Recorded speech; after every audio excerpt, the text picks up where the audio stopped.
Hello friends! Today we are going to weave a flat reindeer that can be a standalone decoration or a charming addition to your holiday decor, an ornament for the Christmas tree, a wreath accent, or a piece for a festive garland. This tutorial is perfect for anyone who loves making decor by hand.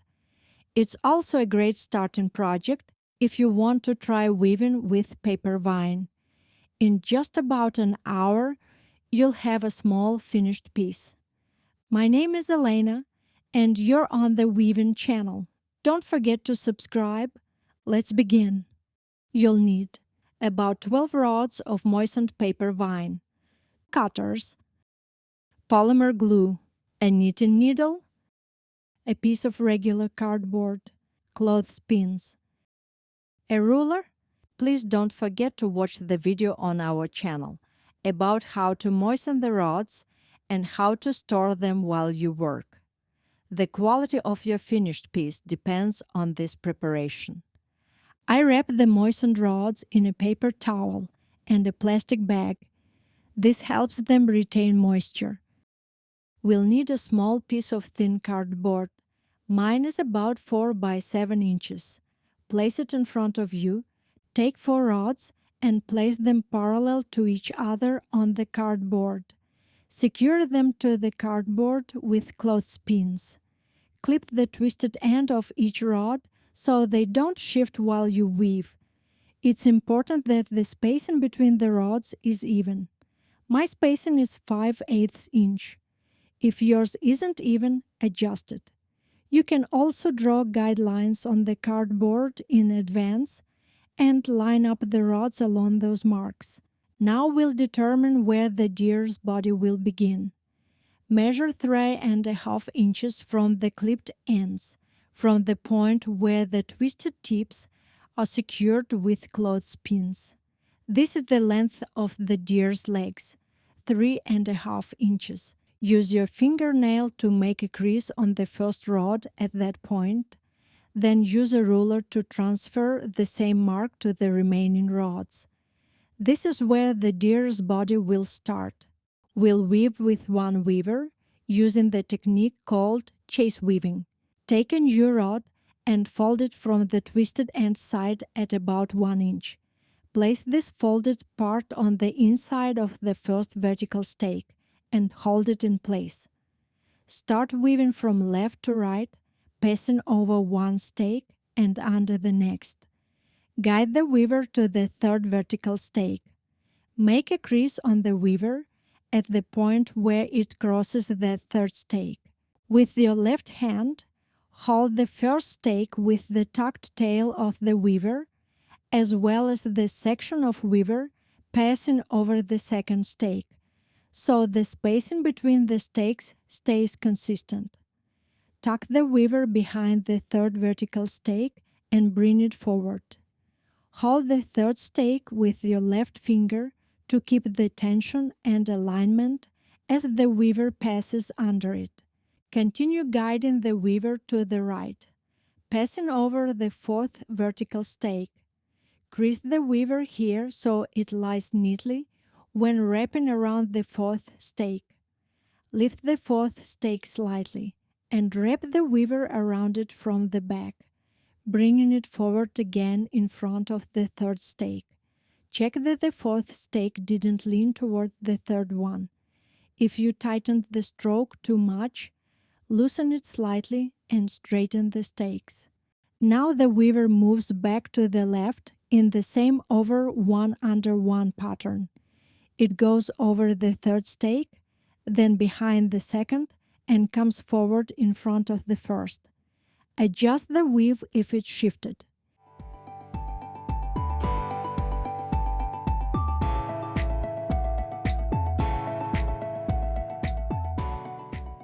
Use your right finger to secure the weaving around the second stake.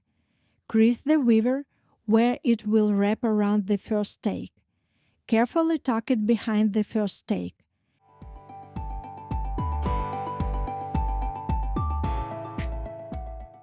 Catching the folded tail of the weaver as well. Make a full stroke and bring the weaver forward in front of the second stake. Continue weaving in the same pattern, packing the rows as you go.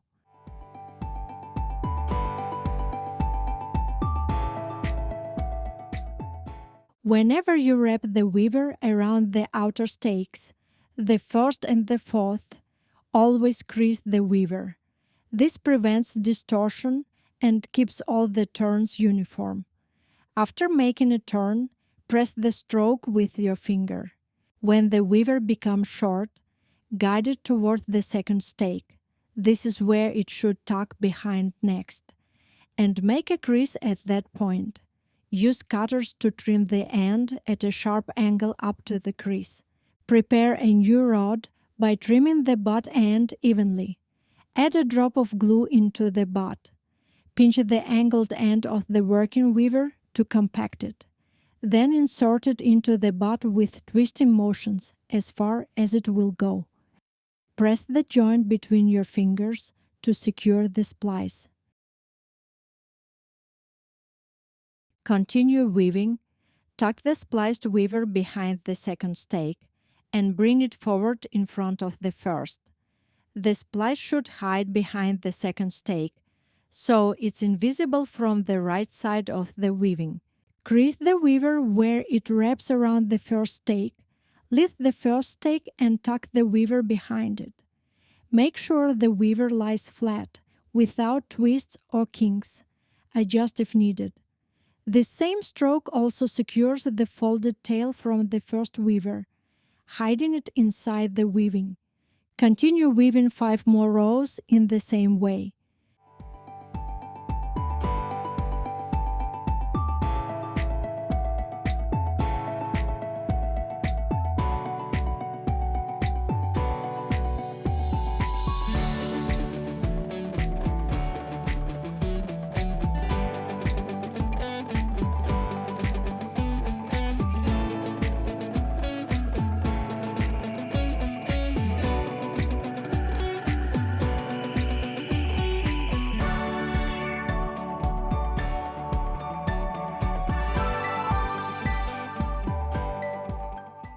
Whenever the weaver becomes short, splice it and continue.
We've now woven 11 rows in chase weaving. Check your work. On the first and fourth stakes, you should have 5 strokes on each side. Remove the weaving from the cardboard. Now we'll shape the deer's legs. Take any outer stake on the side where the twisted ends of the rods are. Soften this end with your fingers and tie a knot. Tie all the knots in the same direction, so the hooves look identical. Make each knot as close to the end as possible. If you see that the legs look short compared to the body, gently pull them downward to lengthen them. The stakes move easily inside the weaving.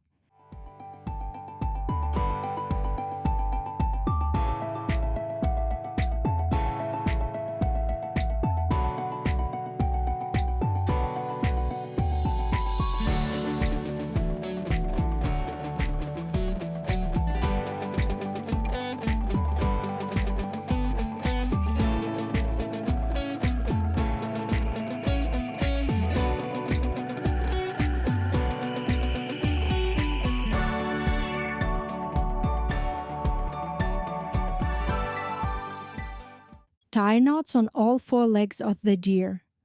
When all the knots are done, compare the leg lengths, adjust them, and lengthen if needed. Then tighten the knots firmly. The legs of my deer measure about 2 inches, including the knots. Trim the protruding ends of the knots at a slant to make the cut look neat. We'll form the tail on the first stake. Measure about ½ an inch above the woven body and bend the first stake toward the second stake, then down. Use your knitting needle to help make a clean bend. The tail length is about 1/2 inch. Trim the part of the rod that points down at an angle, leaving enough length to tuck the end into the weaving. Use your knitting needle to open a small space in the weaving next to the first stake and insert the trimmed end 2 strokes down into the weave. Make sure this end doesn't push out the beginning of the first rod we initially wove into the body. When you're done, adjust the weaving and the little tail to make it look tidy.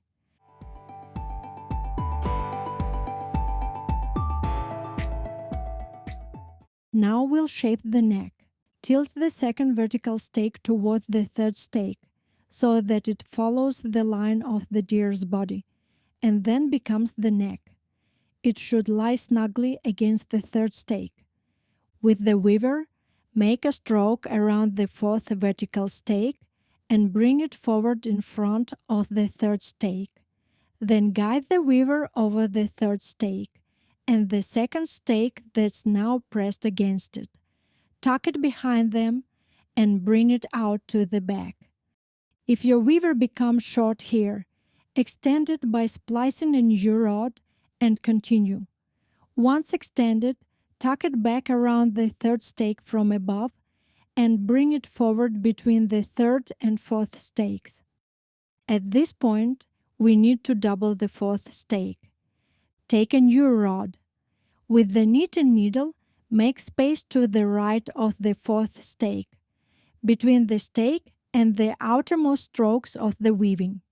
You can put a drop of glue on the tip of the new rod for a more secure hold. Insert the rod to a depth of 2 or 3 strokes downward into the weaving. Adjust the weaving so the tension stays even everywhere. Now we'll weave around the double stakes in a figure 8 pattern. The weaver alternately wraps the fourth double stake, then the third double stake, and comes forward between them. Don't forget to crease the weaver where it curves around the stakes. Work until you have 5 strokes on each side.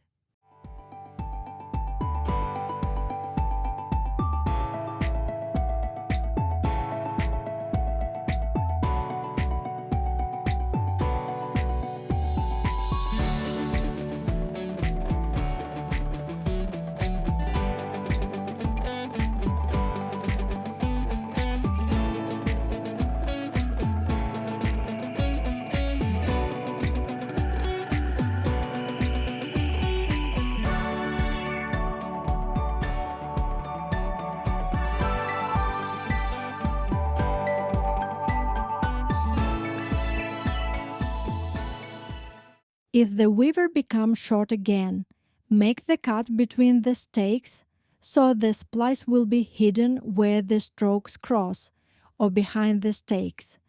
Extend the weaver.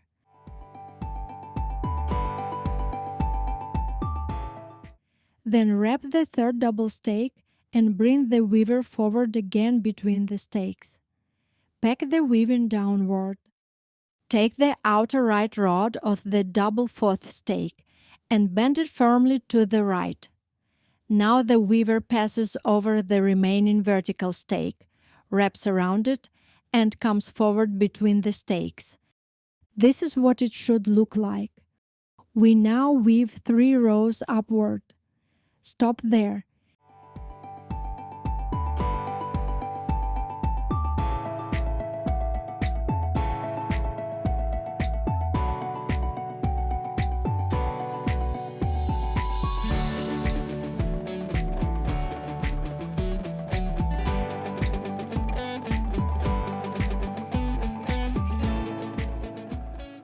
If the weaver becomes short, extend it again. After splicing, bring it forward between the stakes so it points to the right. We've woven 3 rows from the point where we bent one of the stakes to the right. Now we'll use that bent rod to form the deer's muzzle. Soften that rod with your fingers and shape the outline of the muzzle from it. When the muzzle contour is finished, guide the remaining part of that rod up to the nearest vertical stake and bend it upward parallel to that stake. These 2 rods together will become the right antler. The weaver now passes over these 2 rods, wraps them, and comes out between the 3rd and 4th stakes, that is, between the double stakes. Hold the stroke firmly with your right hand so the outline of the muzzle stays stable and does not shift. Then the weaver passes over the 3rd stake, wraps it, and goes to the back and stays there for now. Take the outer rod from the left double stake and shape the deer's ear. Bend this rod to the left and then down, forming a small ear. Soften the remaining length of that rod and tuck it under the last stroke made by the weaver. This creates a complete loop around the weaver. Then guide the remaining part of that rod upward, parallel to the other vertical stake. Do not pull too tight. We need that loop to stay slightly open, as this is the ear. We now need to secure the ear to the weaving with the weaver. To avoid confusion, I suggest clipping the left double stake with one clothespin and the right double stake with another. This will later become the left and right antlers. For now, place the weaver between them.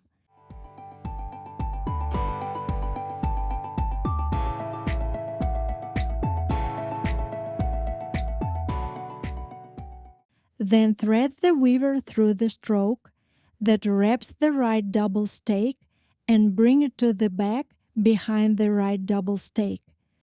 This is what it looks like from the reverse side. Tighten all the strokes so they sit neatly and close together.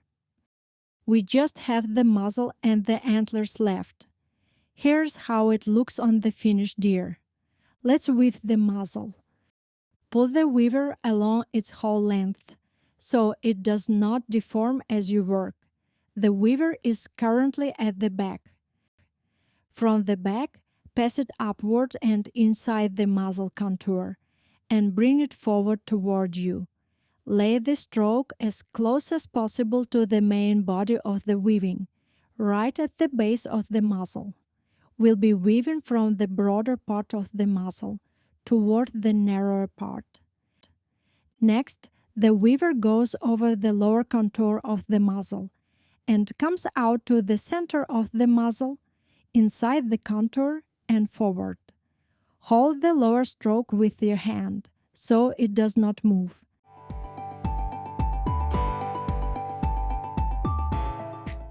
Then the weaver goes over the upper contour of the muzzle, returns inside the contour and comes forward. All the weaver's movements here are the same as when we were weaving the neck, like drawing a figure 8. Continue this way to the very tip of the muzzle.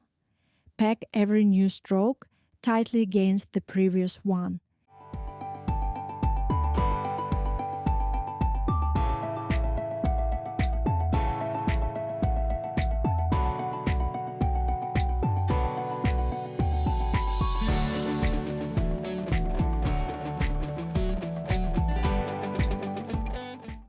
Use the knitting needle to open space where needed, so the weaver can pass through and fill all the gaps inside the muzzle. The weaving in the muzzle should be very dense.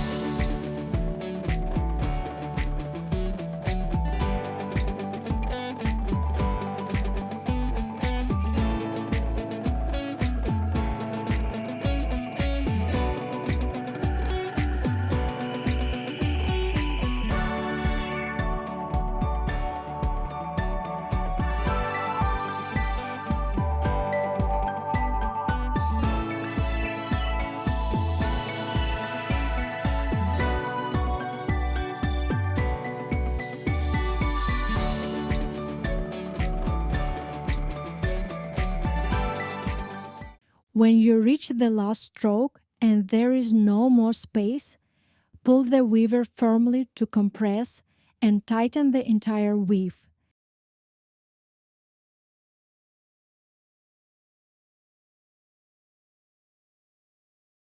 Then pull up the rod that forms part of the muzzle contour and the right antler. That way, you slide the muzzle closer to the main body of the weaving and avoid gaps. We now have a short tail left from the weaver. Look carefully from all sides and choose the best place to hide this end so it is invisible. Trim the weaver, leaving a small tail that can be tucked under the nearest stroke. Lift that stroke slightly with the knitting needle and create a little space under it. Use the knitting needle to push the remaining end of the weaver underneath. Everything hides nicely and disappears into the weaving.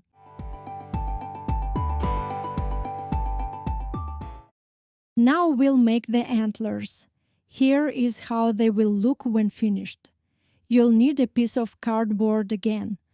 I'll start with the left antler. These two rods will be twisted together. Twist them from left to right. I am choosing this direction based on how the rods naturally lie. Make 2 twists.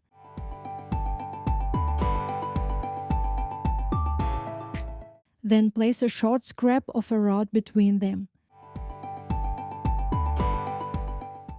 Twist the rods 2 more times.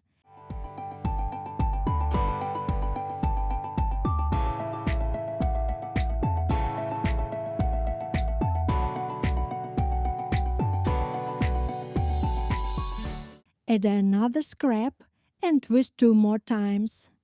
Place the deer onto the cardboard and press the finished antler down so it lies flat.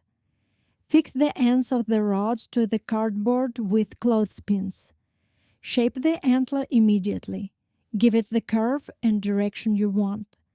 I moved the left antler lower and slightly to the side so there is room for the right antler on the cardboard.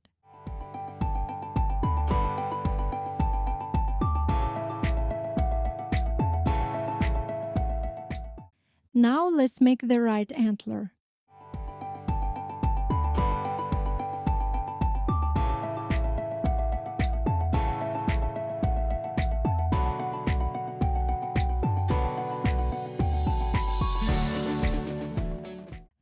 Make 2 twists.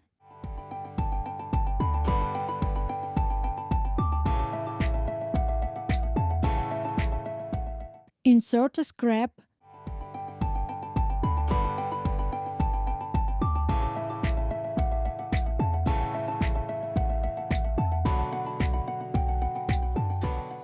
Twist 2 more times.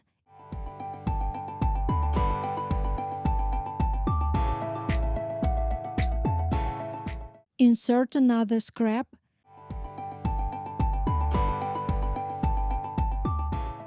Then twist 2 more times.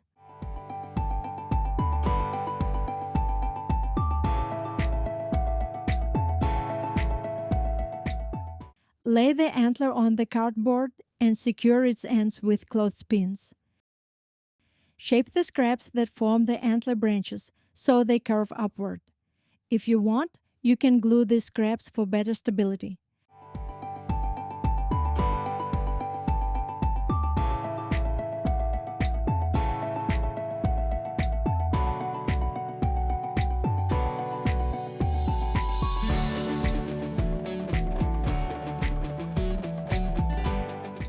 I decided to trim the antler branches right away to give them the correct length. Make all the cuts in the same direction so both antlers look uniform.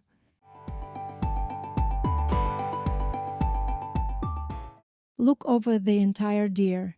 Adjust the ear, the muzzle, the legs.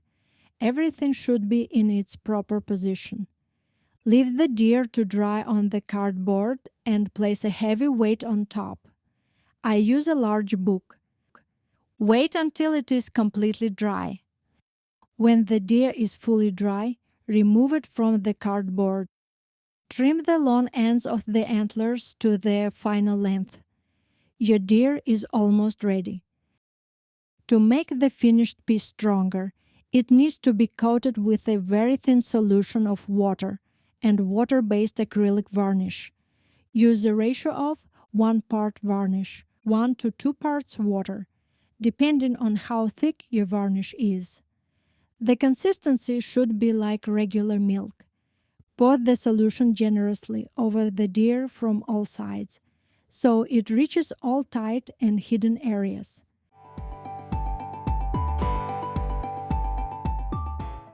Once the deer is fully coated, place it on a support made from thick knitting needles, so the excess solution can drip off. Then transfer the deer to a cup so it stands vertically, allowing the remaining solution to drain. Make sure the legs do not touch the bottom of the cup. The deer should hang freely. For the next 30 minutes, check occasionally. If you see any remaining puddles of solution, spread them out with a dry brush. Leave the deer until it is completely dry. When it is dry, I recommend applying a thin layer of matte water-based acrylic varnish.